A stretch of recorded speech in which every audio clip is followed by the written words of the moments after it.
iminsi 9 nyuma yo kwegukana igikombe cy'Afrika cya 2025, Senegal yitabye komisiyo ishinzwe imyitwarire mu mpuzamashyirahamwe y'umupira w'amaguru muri Afurika CAF. Nyuma y'imvururu yaranze umukino wa nyuma batsinzemo Maroc igitego kimwe ku busa i Rabat. Ishyirahamwe rya ruhago muri Senegal FCF ryagomba gusubiza icyatumye yikura mu kibuga ubwo Maroc yari maze guhabwa penalty mu minota y'inyongera y'igice cya kabiri. Hari kandi no kuba abafana bayo barashatse kwinjira mu kibuga aho 18 muri bo bajyanywe imbere y'ubutabera muri Maroc kubera ibikorwa birimo gukomeretsa abashinzwe umutekano.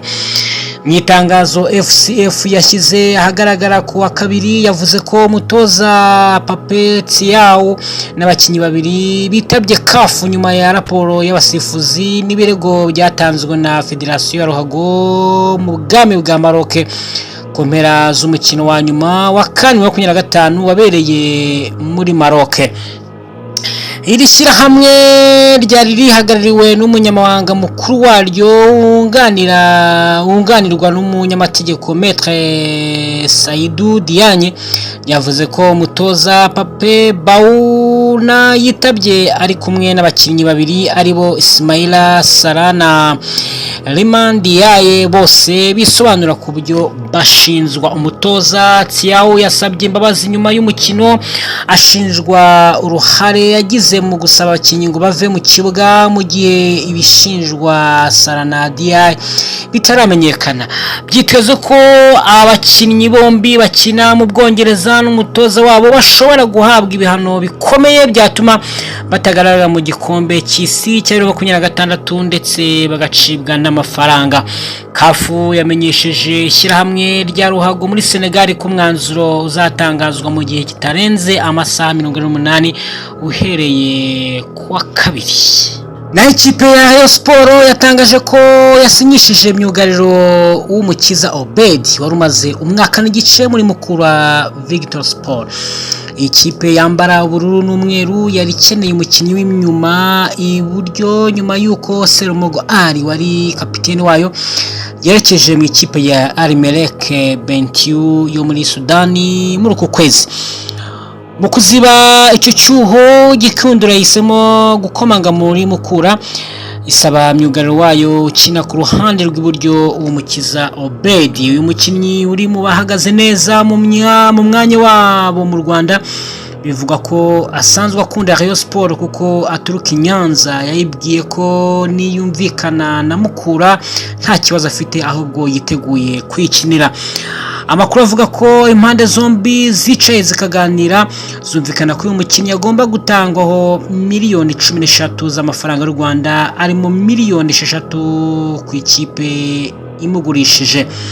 Ku mugoroba wo kuwa kabiri nibwo Gikundiro yatangaje ko yamaze gusinyisha uyu mukinnyi uzayikinira imyaka 2. Subwa mbere Rayon Sport yarifuje umukiza kuko yavuzwe no mu mpeshyi ariko ikipe ikagorwa no kuba yaragifite umwaka umwe muri Mukura. Kiza yageze ihu yavuye muri Muhazi United muri 2024 yabaye umukinnyi wa 8 mushya uguzwe na Rayon Sport muri uko kwezi nyuma ya Mugisha Didier watiwe muri Paris FC, Kwizera Olivier, Yannick Bangala, Ramazani Tsimanga, Rikao Faustin Kitoko, Ben Aziz Dao na Bienvenue Jakim Vigino. Muri aba bakinyi bose umukiza na Rikao Faustin nibo basinye igihe kigera cyangwa kirenga imyaka 2 mu gihe abasigaye bazasoza amasezerano yabo ku mpera z'uyu mwaka w'imikino muri Gicurasi. Ubuyobozi bwa Rayon Sport buteganya kongeramo undi mukinnyi ukina mu kibuga hagati imbere y'abamyugariro mbere yuko isoko rifunga kuri 31 Mutarama 2026. Naho chairman w'ikipe ya PFC Brigadier General Deo Rusanganwa yavuze ko barajwe inshingano kubaka ikipe ikomeye izitwara neza mu marushanwa nyafurika kuko imbere mu gihugu bamaze kugaragaza urwego ruri hejuru. APR FC ifite umukino w'ikirara neza uriramo na Al Hilal yasoje imikino ibanza irushwa amanota 2 n'ikipe yo muri Sudani iyoboye shampiyona y'u Rwanda.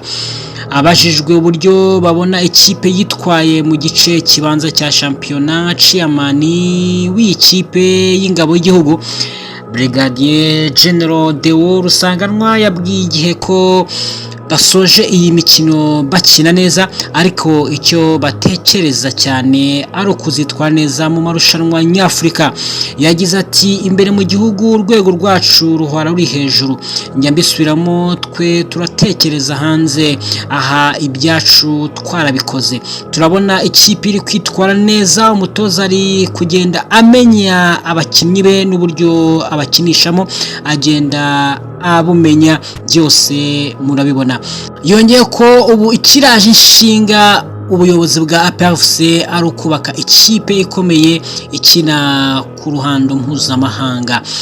Yagize ati ubu kituraje inshinga ni ukureba ngo turubaka gute ikipe ikomeye ikina ku ruhando mpuzamahanga. Ubu ikipe imeze neza, hari ibyo abatoza batubwiye, nitwicara mu nama bazatubwira imyanya bashaka kongeramo imbaraga ku buryo tuzarangiza shampiyona dufite gahunda y'uko bizagenda.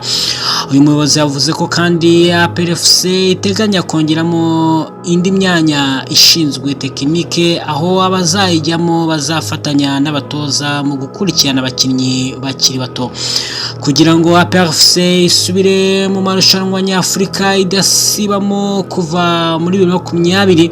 Bizayisaba kwegukana kimwe mu gikombe gikinirwa mu Rwanda cyangwa kuba ya kabiri mu gihe haba hari indi kipe yatwaye shampiyona n'igikombe cy'amahoro.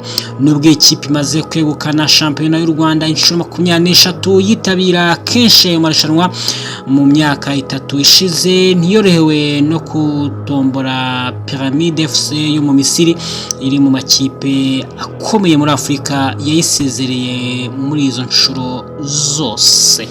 Turabashimiye kwebwe mudahwema gukurikira amakuru y'imikino, ntiwegeye gukora subscribe ndetse na share. Amakuru yacu nakagaruka, Imana ibarinde.